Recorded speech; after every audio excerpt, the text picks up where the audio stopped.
Hey, it's Susan Ortolano here, relationship and marriage coach from SusanOrtolano.com, and I am here live to give you some more tips and tools and understanding about marriage and why sometimes marriage struggles. And I know anybody in this group who came in 2017 may have resolved their issues at this point, and some people may have gotten divorced at this point. Some people may even have gotten divorced and remarried. And what I always say with the divorce rate statistics is for first marriage we got 50%, for second marriages it goes up to 60-70%, for third marriage the divorce rate is really high, it goes up to about 90%.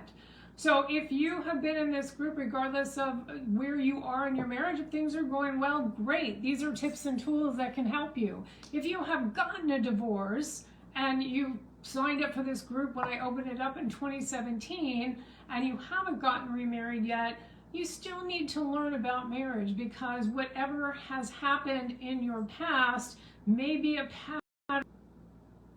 Hey again, we had a little moment of blip here, which I can't stand, but that's Facebook and that's technology.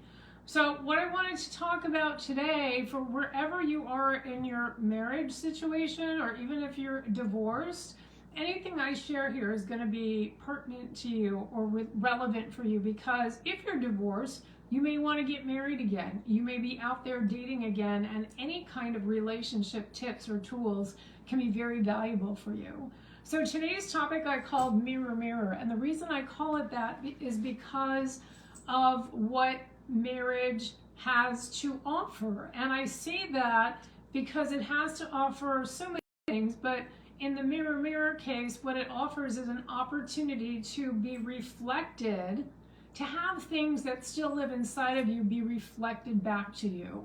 And what I mean by that, we're talking about triggers and old patterns and limiting beliefs that sometimes we don't know we're even operating through. We have a lens through which we see the world, through which we see our spouses, through which we see marriage, through which we see our... I swear that used to rarely happen. So anyway, we have these, we'll say, reflections through our partner, where we will often see pieces of ourselves or experience pieces of ourselves that we thought were kind of way back in the day, so to speak, or we just didn't think it was still an issue. And suddenly a well-intentioned partner says something and it brings up what we call a trigger. And you've heard the word before. A trigger just brings up a bad feeling, a negative emotion, some belief system that you've had from the past, and it causes some reaction. And so imagine somebody says something and you have a bad reaction, automatically think that your partner or your spouse has malintention, is intentionally trying to upset you. Generally, that is not the case. In a case where two people are not getting along really well, that might be the case. But generally, triggers are what I call opportunities to heal. And I often see marriage, I do see marriage as a really amazing opportunity for people to heal all their old stuff. And again, hey again, basically this, it is an opportunity to really heal some of the unhealed things of your past. And it's like sometimes we don't recognize that the thing that our partner says is not intended to hurt us, but we feel hurt by it. We feel triggered by it. We feel anger. We feel sadness. We feel like we want to run away. And part of the beautiful aspect of marriage is the opportunity to heal. I like to call it a spiritual marriage or a spiritual partnership, because the partnership not only has all the good stuff that goes with marriage, or can have that, but it also has the opportunity for you to free yourself from some of the pain that you've had from your past. Now, can any marriage be healed? It depends. It depends on your needs. It depends on your requirements. It depends on your deal breakers. There are some things where, yes, you're going to have the opportunity to heal, but it is a deal breaker. I'm back, and I don't know what's going on, but it says I have poor wireless connection, and it's like I'm on data on my cell phone, so it's like it's not even a wireless. So, these triggers are meant to help you heal, and they are meant to free you up from some of the pain you carry from your past. And no matter who you're in partnership with, whether it's like the great love of your life or somebody you're having struggles with, you are guaranteed to be triggered in your marriage. There's nothing you can really do about it except take the opportunity, heal from the trigger, and then you'll be able to feel free, you'll be able to feel better, you'll have better connection with your partner, because often we feel a partner says something, we feel a certain way, we think it's their fault. We think they made us actually feel that way, which is literally impossible. And I say it's literally impossible because nobody can make you feel any kind of way. The feelings are already there. For example, if you program something on a computer, like if you install software on the computer, that software can run. If you never install any software on the computer, then it's not going to run. That's what we mean by a program. So if somebody never installed in you the story of I'm not good enough, nobody could ever trigger it. If you never had a thing called anger or an experience of anger, then nobody can actually ever say anything that would have you be angry. So the only reason you get triggered by something that your spouse says is because the story, the belief, the emotion is already living inside of you. So often, most of the time, people have really good intentions. If somebody's intentionally trying to be malicious, that's a whole different story. So if you're struggling in your marriage because you keep getting triggered by each other, there's a remedy, there's a solution, this is fixable. And it is fixable because if you learn how to let go of some of those old stories, beliefs, and patterns, then your partner can say something and you're not going to be triggered. There are so many examples to kind of share what I mean by that. A scenario, a couple I was working with, the husband was triggered when the wife said something. Oh no, my husband's going to come in. The husband said something where the wife had a reaction to it, and it's like she got triggered, she got upset about it, she felt like he was disconnecting from her, she felt like maybe he didn't love her anymore, all that kind of stuff. All because he said a couple of things or didn't say a couple of things. So sometimes somebody says somebody that triggers old feelings like that, and sometimes somebody doesn't say something and it triggers old feelings like that. So if you have experiencing a lot of triggers in your marriage, then you do need to get some support for that so you can learn how to let those stories and beliefs go. If you are having a good old time, then that's fantastic. But you still want to be able to stay on top of things. You're still going to get triggered even in the best marriage ever, even in the best relationships ever. You're still going to have moments of triggers.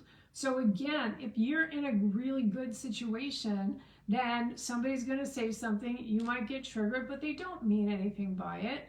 And if you are in a struggling situation, there are going to be triggers going back and forth. And sometimes they can be really intentional, or somebody may have the intention to actually see you triggered. But nobody makes you feel any kind of way. Your partner is simply a mirror of the issues you already have living inside of you.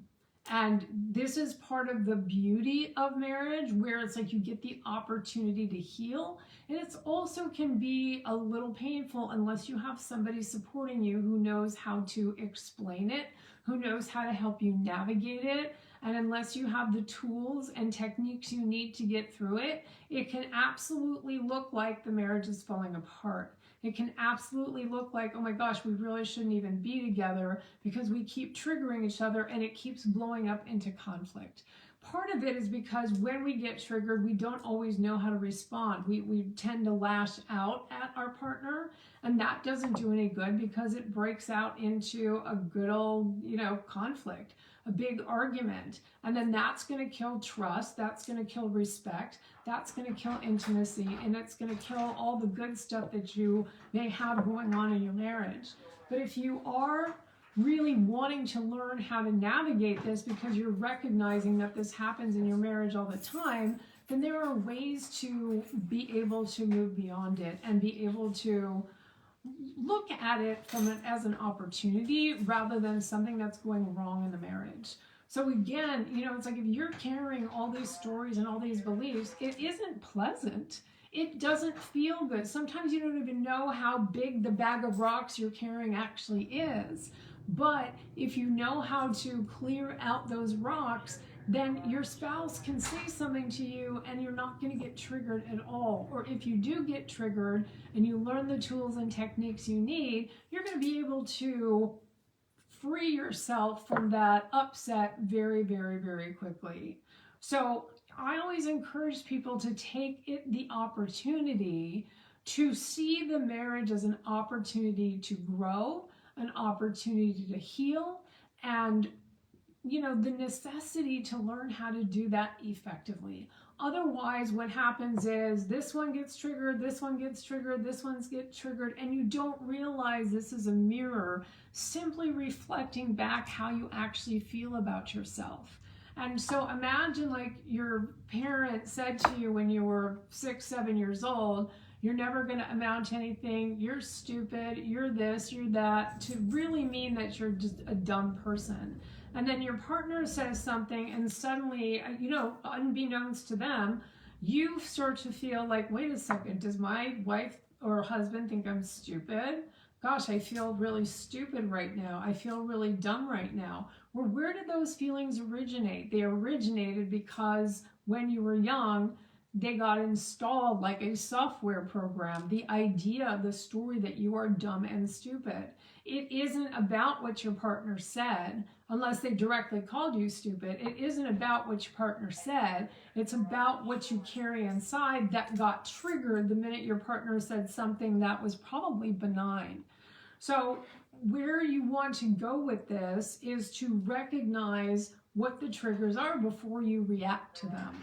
To kind of say, okay, what did that just bring up for me? What feeling, what story, what thought, hey Beej, what story, what thought was brought up for me? Did I feel anger? Did I feel like I wasn't good enough? Did I feel the story of I'm stupid? Did I feel like I wasn't, my husband's passing by. Say hi Rick. Hi everyone. So what we have happening here is actually an amazing opportunity to clear some of the stuff that lives inside of us. All those I'm not this, I'm not that, maybe I'm an idiot, maybe I'm not pretty enough, maybe I'm not handsome enough, maybe I'm not good enough, maybe I suck. And you don't want to live with all of that. Like it's like carrying the heaviest bag of rocks as you try to climb up a mountain, and it's exhausting. So, oh, that's nice, Beej, thanks. I'll tell him he went upstairs already. So if you are finding yourself getting triggered by your spouse and you're noticing these feelings coming up and those feelings are not very pleasant, don't think it's about your partner. Look inside and ask yourself, where did that come from for me? Why did that have me feel the way it did? And you can even ask your spouse, hey, what did you mean by that? Not in an accusatory way, but just in a way of curiosity. Hey, what did you mean by that? And 9 times out of 10, your partner, ooh, there's a bug. 9 times out of 10, your spouse is going to say, oh, I meant X, and you made it mean something totally different because you've carried all of that inside. So your marriage is going to be a mirror to you, a mirror of having you look at what lives inside of you. And the mirror can be really great as well. Your spouse can say something and you're like, wow, I'm kind of awesome. Wow, that's awesome. And it can trigger something really great. It can trigger something really painful. But either way, your marriage is one of the best opportunities for healing, for growth that you'll ever have. Because, being alone, sure, you can go work on yourself and do all that stuff, but really when you are faced with a spouse and you're a married person or you're in a relationship, you're going to start to mirror each other, and the mirror will be a reflection of what you carry inside. And that gives you the opportunity to absolutely heal and free yourself up so you don't have to feel like that anymore.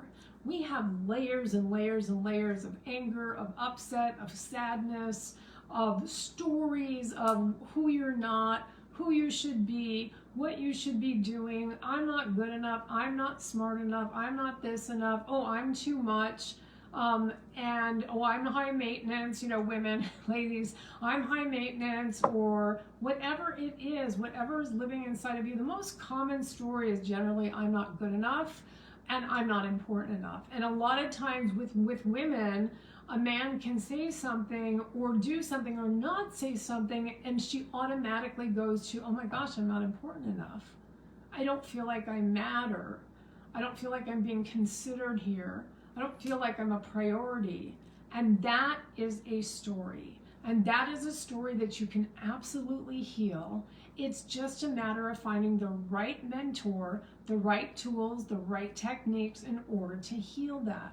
So the minute your partner says something, that's not your default go-to.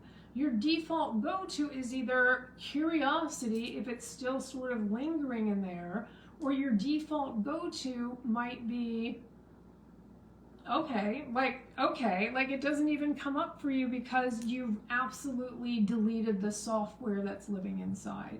So that's really the message today, is really the opportunity you have to really heal yourself, your history, whatever happened in your family of origin, whatever's gone on in the past for you. Your partner will say something, you will get triggered. It's an opportunity to heal, not necessarily blame your partner, because nobody can make you feel any kind of way. Those feelings were already in there. That belief was already living inside of you. So if your partner says something benign or without the intention of causing harm, then you get to have that opportunity to look inside and say, okay, I just felt like I don't matter. What is that really about for me? What is that really about for me? I don't matter. When, you can even do an exploration on it. You can either do an exploration on it, or you can learn the tools you need to just clear it out. You don't even have to go back to a moment in time where you know your dad said this, or your mom said that, or your brother said this, or they said this at school, and it just installed that painful software. You don't have to do that at all. You can just learn what you need to learn in order to just let it go. And when you let something go, there are techniques out there that will have you let it go forever. The one thing is, when you have stories like that, there are many layers, and sometimes you'll clear a lot of layers and you'll feel really good, and then somebody says something and the debris of the story comes up again. But this time, when you have the right tools and techniques and the right mentor, you know exactly what to do to free yourself from feeling that way. It's sort of like a pen, and I'm using this as an example. And if you hold the pen and you squeeze it really, really tight, imagine that's how we hold on to our stories. I'm not good enough, I'm not important enough, I don't matter. It's like we squeeze it like this as if it's a part of us. And it hurts, but we start to normalize it and we start to kind of carry on with life. It gets triggered, we freak out, we get upset, and then we blame the other person. But what's possible is to notice that this pen or this issue is not attached to you, meaning it's not who you are. And the beauty and what's possible is to be able to go like this, drop it, and never feel that trigger again. So just know that is possible, but you need the right mentor, you need the right tools, you need the right technique in order to be able to do that. But this can absolutely save a marriage. This can save you from upset, conflict. This can save you from the shutdown or the, not talking to each other, the stonewalling. It can save you from a lot of heartache. So that is my message today. I always leave my information. I have an amazing program for struggling married couples right now, and I offer a free discovery call, meaning it is a call to determine what's going on in your marriage if you're struggling, whether it's one of you or both of you. My criteria is that both of you have to want to save this marriage, have to want this marriage to work. I get a lot of people coming to me who are like, oh, can you help me win my wife back? She served me divorce papers. I even had somebody say she served me a restraining order.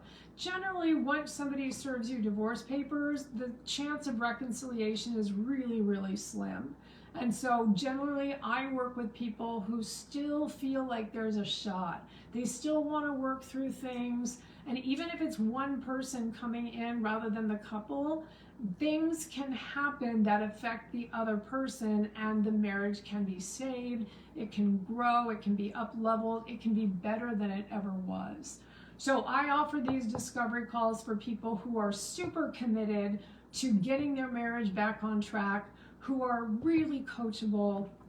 They know their way to try to fix things hasn't been working, but they're really don't want to go another day without the answers that they need to solve the problems.